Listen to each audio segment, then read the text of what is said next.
Welcome to the TOCA Backstage Podcast. Join TOCA's Executive Director, Chris Wolf, in conversations with the artists and people behind the scenes of the Torrance Cultural Arts Foundation's performances and events.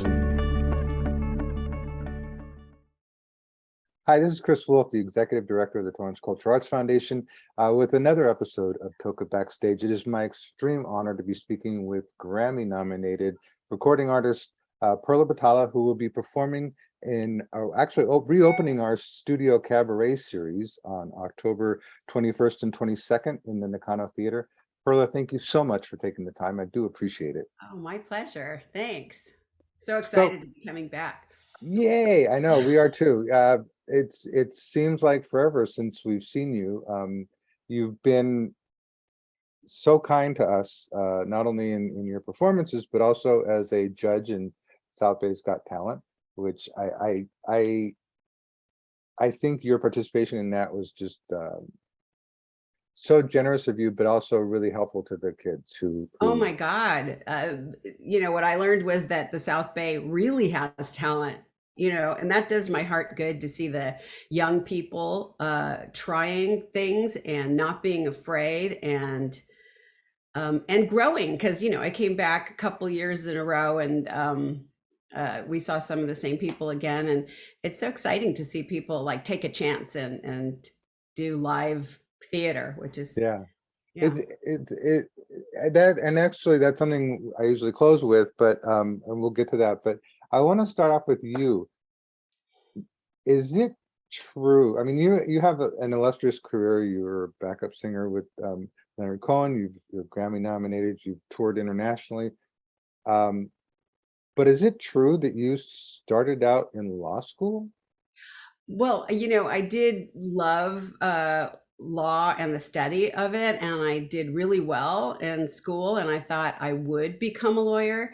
And at the time I was engaged to a lawyer that did a lot of Hollywood kind of business, and music kept pulling me back. It would just be, I'd get another gig, and then I stopped performing for the year that I started working in law school, and it just got to the point where I didn't resist anymore. It was time to get out there and continue my career, and I'm so glad I did. Do you think that? I mean, I know young performers are often faced with that dilemma of, do I go down this path or that path? And I can't imagine that that's an easy decision to make. It's not an easy decision to make. And your parents are always saying, have something to fall back on. Don't do this. My parents were saying the same things, but the truth is my father was a singer. And I just met this wonderful woman who was a professor at Harvard. And I said, so I'm thinking of pursuing a career in law. And she looked at me and said, don't do it. Not right now. Pursue your passion for music because you're young. This is the time to do that. Law school will be there later. If you want to do it later, do it. But right now, take that passion and put it in your art and your music. That was like the best advice I ever got. And do you offer that advice to young performers as well? I mean, mostly I would say to young performers, this is a really hard business. Do not do it unless you so believe in what you're doing that you're willing to, withstand the hard times, and that, you have a pull to do it, because that's what will determine everything. If you have that pull to do it, that desire, that passion, let's face it, nothing can stop you. It's interesting because I actually just did one of these interviews with some people from another show that we're doing called My Dog is Better Than Your Dog. Stephen Tobolowski, who is an actor, has done a lot of great things. Mm-hmm. And I asked him what advice do you give to young people? And he said he was doing a class, teaching a class was invited to talk at a high school, and he asked the people, who is willing to do what you're doing without any compensation, with performing in front of maybe two people who are your best friends and no accolades, and he said two people raised their hands and he goes, "You guys will make it." Right. Every, because it's, Absolutely. Yeah. And honestly, if you, you need, it's tougher these days because of social media. It's way tougher because as a young performer developing, you need the room to be bad, and you need the space to fail.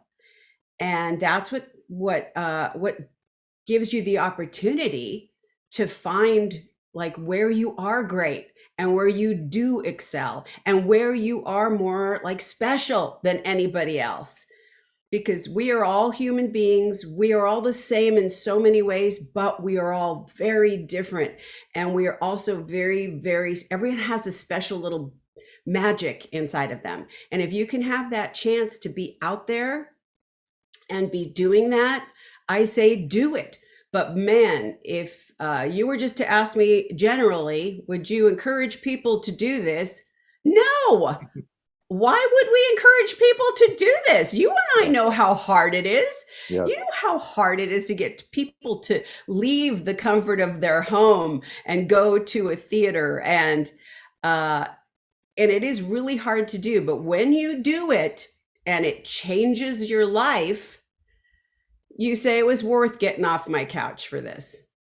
Well, and I have to say, there's there are two performers that I can name who sing some songs in Spanish. Now, I can't speak a lick of Spanish. I mean, I know, a couple of words.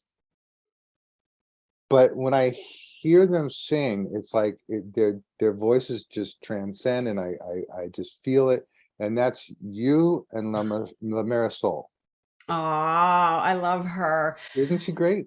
Oh, When she sings, I have no clue what she's saying, right.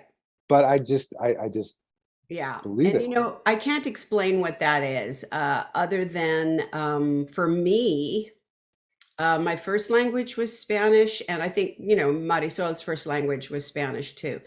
And Leonard, who didn't speak Spanish, Leonard Cohen, said that Spanish was his most favorite language. And it could have something to do with the language. I've heard from linguists that Spanish has way more words for everyone, everything. The vocabulary is way bigger than other languages. And for us, of course, it's our first language. So it digs deep into our soul. And I know that, yeah, when I sing in Spanish, I am elevated to another reality. And it has to do with not only me, but my family, my ancestors, where, they came from. And there's a lot of passion there. And oftentimes I'll just go, whoa, where did that come from? But, it's just there. But I think that speaks to not only the language, but both of your performances and your, I use this word a lot, but your authenticity of the song, and like you said, the passion for what you're singing. Yeah. And again, not knowing, every now and again I'll go, oh, I know that word. Right. But other than that, it's like I just sit there and listen and go, this is beautiful. I don't know what it is, but it's beautiful. Kind of like There dance. are other languages that do that to me too. But there is also something about singing in Spanish, and it is about authenticity. There's the culture. It's also cultural. Especially because my father was Mexican and my mother a Hungarian Jew. So my dad's Afro-Mexican, my mother's a Hungarian Jew. And so I get passion from all sides. But the culture of especially Mexican people, it's so open-hearted and it's so kind. And that is sincere. I mean, that is the truth. And I'm faced with it all the time because having been raised in California and traveling the world and being in other cultures where the Spanish language is key, there's nothing like Mexican culture.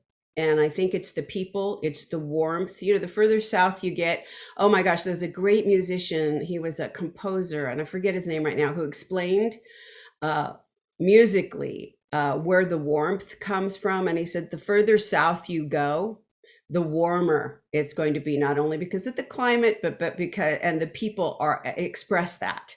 And I feel that with Mexican culture. I think there's a lot of warmth and a lot of heart and a lot of just openness, which I feel constantly when I'm speaking Spanish, singing Spanish, surrounded by Spanish speaking people from Mexico, especially. Do you think a lot of your passion for music comes from your family? Because I know your parents owned a record store in LA. Is that right? Yes, I grew up in Los Angeles, and my family had a little tiny record shop, one of the first Spanish language, family owned um, record shops on the border of Venice, which was pretty rough back then. It's a lot, no celebrities would dream of living there back in the day. But my parents had a tiny little store called Discoteca Batalla on the corner of Lincoln Boulevard and or Pier.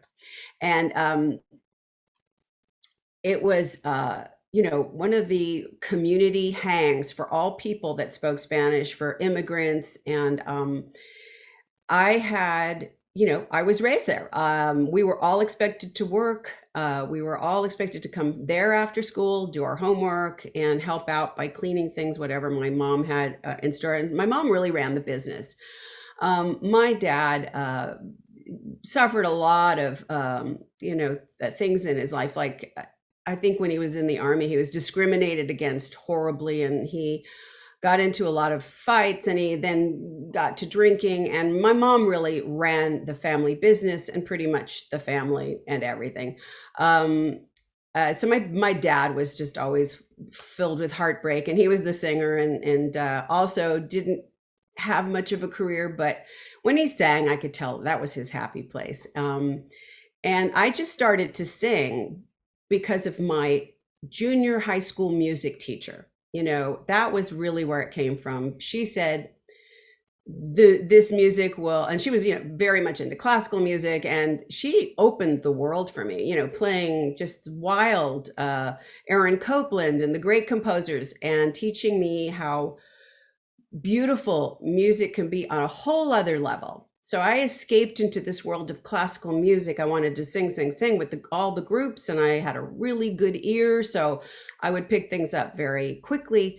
And I quickly rose to the highest little group of madrigal singers. And I loved this group. And we worked really hard. We'd have to get to school before school started at 7 a.m.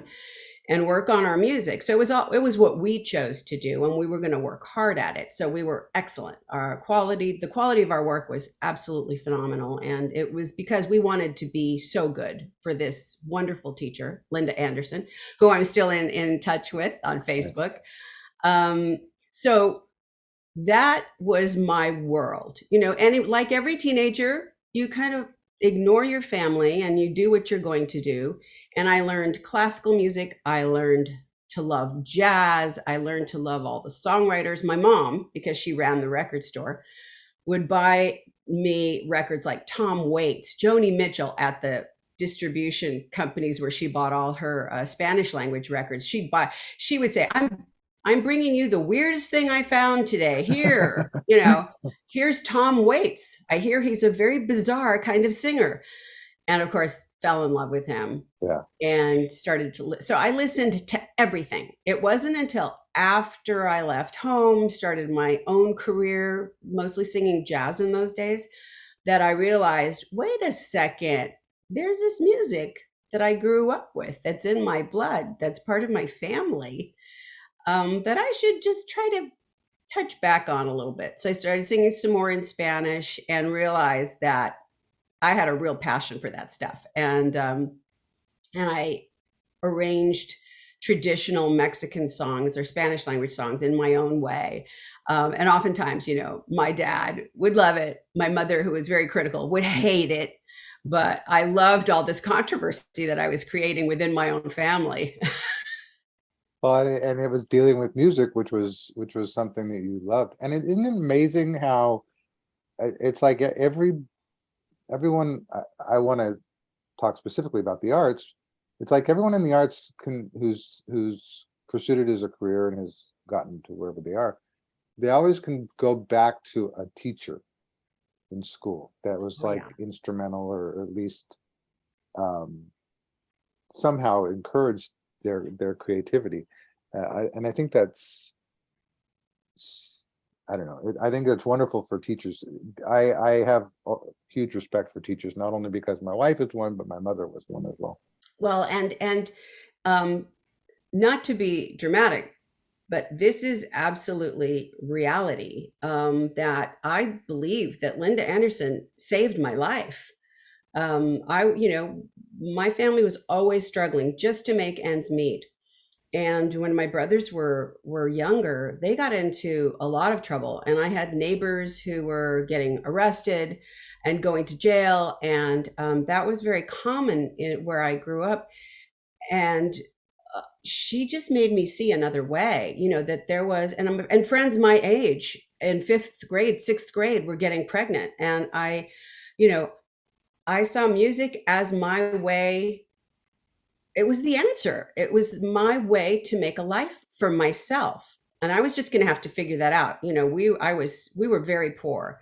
And it wasn't like I had money to go to college. I didn't have money to do anything. But my parents gave me a work ethic. So I knew I could get a job. I can do whatever I wanted to do. I just had that confidence in myself. And I don't know where it came from, but my teacher, like Linda Anderson, saved my life because she said music is a path as well. It could be a path for you. And it's not like she said those words, but she made me believe that it was a possibility. And I know she did that for a lot of students. She has a lot of students that have gone on to careers in opera, jazz. I mean, John Beasley, one of the best, arrangers, artists out there, was in the same class that I was. And I think a lot of her students have gone on to careers, and it breaks my heart that in this day and age we don't have music and art as courses that are part of early education. Because I always tell my daughter, I told my daughter that whether you choose art or music as your career choice doesn't matter. What matters is that you have these things in your life, because when other things disappoint you, music and art will not. They will inspire you and, in a sense, be your friend when you feel like you have no friends. And that's sort of my big push is always, people are big on saying STEM programs. I always say, no, it's STEAM programs, because if you take the arts out of education, there's so many benefits to it. Yeah. And sometimes I keep waving that flag and one day somebody will hear me. Yeah. Well, everyone has to stand up and say it's necessary, especially now when, we struggle with, just as a whole, the community after COVID, struggling with depression, struggling with all those deep anxieties that everyone suffered during, whether it's recognized or not, it's there. I think that art and music will help everyone heal. And if they're in schools, it gives kids an option. This world of the internet and social media, it seems like it's providing something, but on the other hand, it's also taking away. It just kind of sucks. It can suck your energy. It can take away your focus. And I have a little 5-year-old that I adopted during COVID because her mom, single mom, working. And I just adored this little kid. And I just said, just drop her off at my house every day and we will work on art and music. And this was a kid who was really, all over the place, lots of energy, really smart. And And I said, you know what we're going to do? We're going to paint, we're going to draw, and then we're going to listen to music, and then we're going to dance, and it was all related with music and art. And to this day, she's obsessed. Her focus is so clear. She can sit and she can paint and draw for hours at a time. And when she is, oh, have to do something, I have all this energy, she'll just pull out the paper and get to work. It's not like you even have to tell her to do that. So I just believe that it's a great and necessary tool for educating our children to be self-sufficient also in the future. Yeah, I totally agree. Doing a sort of a swing back to your career, because how tell me about how you got involved with Leonard Cohen. Oh gosh, that was interesting because I was ready to quit the business at that point. I had an experience with a band, a rock band, and it was a very loud, someone that everyone knows, but I'm not going to mention any names. And it was just so loud, and I was hired as a backing vocalist, and and I thought, great, this is my first big gig. It's a known name. It's going to be so much fun. And it wasn't. It was loud and it was just awful. And I knew that I couldn't hear anything and I wasn't doing as good a job as I could have done. And the artist came to my house and said, sorry, this isn't working out. And she fired me. And I was embarrassed. I was humiliated. I was so in shock. But I also had a lot of respect for this person showing up at my house to tell me face to face. And, that's kind of the sign of a good human being. Yeah. And, but I was so upset and I called my mom to talk to her and I'm weeping, like, oh my God, I thought this was my big chance. And oh my God, I'm so upset. So my mom wasn't home when I made the call and my dad was home, and my dad was never the kind of man who was going to encourage me or pat me on the back or say, oh, it's going to be okay. He was always just kind of rough and not too sensitive about anything that we were concerned about. So I was just like, oh, how do I get out of this phone call quickly? And he said, what's wrong? And I said, oh, this happened. And I, of course, got emotional. I started to cry and I hated crying in front of my dad. And he just finally said, you know what, stop crying. And he was very calm about it. He said, something's going to come up for you. I just know it. Like something's going to happen better than this. And yeah, it's going to be fine. Just like that, it's going to be fine.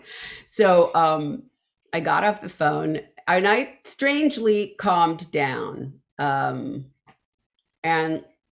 not one day passed before the phone call came from Leonard Cohen's people saying, we've auditioned a lot of people in town, haven't found a person for this tour. Your name came up. Do you want to come and audition? And I said, absolutely. So, and immediately I just jumped into preparation mode.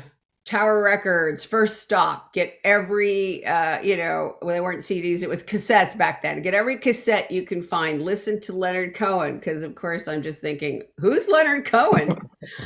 And so I was fascinated with his music, with his voice, with his lyrics. I mean, I couldn't believe that this was an artist that I really wasn't familiar with. So, I really prepared by listening to this music. I said, the music will tell me everything that I have to know. Of course, the most important thing being, what am I going to wear for the audition? Because I had to make a good first impression. Right. So it came to me, a light bulb went off. I got up in the morning dressed and feeling really good, and show up at the studio, and Roscoe Beck, who was the musical director, said, "Do you want to meet Leonard before we start the audition?" I said, "Of course, that sounds like a great idea." And so I see this figure walking down the hall toward me. And of course, Leonard is dressed all in black from head to toe. And I am dressed all in white from like down to my shoes. Everything was white. And Leonard grabbed my hand and he starts to giggle and he says, "Darling, this is a match made in heaven." And it was very sweet. And then the audition went so well. And I swear the reason that I got the gig was that there's this part in is it First We Take Manhattan, I think, where in the middle there's like this operatic part that goes way up to like a high C. And in the recording, he obviously had a choir and opera singers that could hit that note. And in the audition, I hit that note pretty clearly, thanks to Linda Anderson and my operatic training. And that was it. I knew I had the gig when I walked out of there. Nice. And how long were you together? Well, gosh, we did that tour, which was for someone who'd never been on a tour before. That was monumental. We were on the road for months, and then we did the 93. That was 88, 93, and we toured that record. And Leonard and I, were friends till the day he passed away. But I think working together, touring, probably 10 years. It's I think it's rare for maybe I don't know this, but it seemed rare that like backup support people for an artist don't necessarily last 10 years, it seems. Right. Yeah. Well, this wasn't with I don't know if you ever saw a Leonard Cohen concert, but we weren't just backing vocalists. We were a real support and foundation. And Julie Christensen, who's the other singer, and I had worked together before, and we have like the kind of connection that is really rare, in that we musically could read each other's minds. And she also had a voice that was very, very agile and can do a little bit of everything. So it wasn't that we decided that I'm the alto and she's the soprano, or I'm the soprano and she's the alto. We would start like I'm doing the low part, she's doing the high part, and somewhere in the middle, we would switch parts. And just because that's what our intuition told us. So we were always doing this musical dance and very complicated stuff. And we prided ourselves in the fact that we didn't always do just the usual thing when we did backing vocals. We created a soundscape, and very much in tune with one another and with Leonard. I mean, it was a trio. Do you have a favorite Leonard Cohen song? Oh, that's hard. Because there are songs that I sang with him that I still just go, "Oh my God, that was so special." Or that I remember that moment in the second half of the song where we all just sing this phrase, and that's one of the most exciting moments that I will remember. And there are pieces of songs that I can just remember feeling like my heart was going to explode. It was so beautiful. And then there are songs that Leonard sang that moved me so deeply that there are favorites that I have that of Leonard's. But when I sing Leonard, I have many favorites, and depending on the concert, I have it depends on the time in my life, the particular concert. But I have to say, I never ever get tired or bored. Or, it's like doing Shakespeare. It'll be different every time.